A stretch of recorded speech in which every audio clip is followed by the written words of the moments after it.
Akhir-akhir ini banyak sekali orang yang bermental pengemis, mulai dari ngemis di jalanan, di sosmed, sampai dengan di pemerintahan.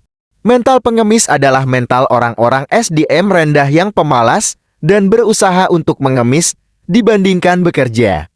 Namun ketika mereka sudah kaya, mereka pun malah mengambil hak orang lain dengan alasan berhemat. Permasalahan mental pengemis apa saja yang terjadi di Indonesia selama ini? Pengemis subsidi. Banyak orang kaya yang memiliki rumah besar dan mobil yang banyak, tapi masih memakai gas hijau untuk warga miskin. Bantuan langsung tunai untuk para orang miskin yang sangat kekurangan, dan BBM subsidi untuk kalangan bawah. Padahal mereka orang kaya itu mampu membeli apapun, bahkan barang mewah pun mereka punya. Inilah permasalahan yang sangat serius karena mereka mengambil semua bagian subsidi itu dengan alasan penghematan. Padahal subsidi itu terbatas dengan tujuan membantu rakyat miskin dari kemiskinan naik. Namun sayangnya orang kaya pun berebutan merampas bagian itu.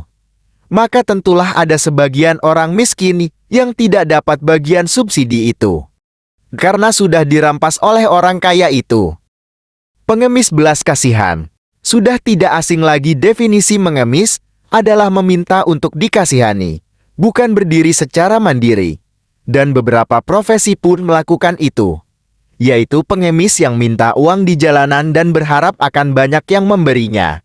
Pengemis yang memohon ke viewernya untuk diberi reward. Pengemis yang joget-joget agar orang menyawar uang padanya baik offline atau online. Pengemis yang minta sumbangan masjid atau yayasan baik di jalanan maupun keliling. Bahkan para YouTuber pun banyak yang mengemis minta untuk di-subscribe. Dan parahnya lagi, para pejabat pun banyak yang mengemis minta dicoblos, walaupun mereka harus berbohong dengan janji-janji palsu mereka.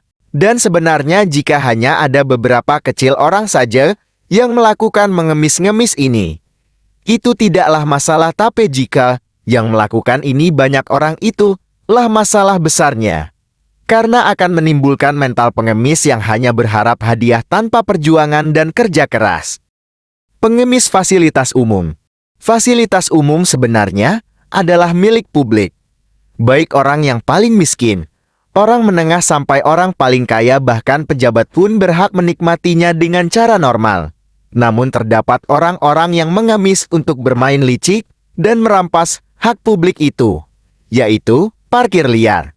Mulai yang parkir sembarangan sampai yang membuat parkirannya untuk dia sendiri, padahal bukan tanah dia. Pedagang kaki lima yang tidak mau tahu aturan dan merampas hak jalan orang. Pedagang-pedagang kecil yang menutup jalan milik pedagang Cina.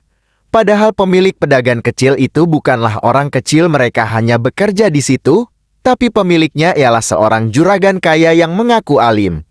Dan merampas tanah orang dan hak orang lain. Jadi marilah kita sama-sama melenyapkan mental pengemis ini, dan berubah menjadi mental yang mengadakan perbaikan dengan hidup tidak mengemis, memprioritaskan kejujuran, profesional, dan hidup produktif.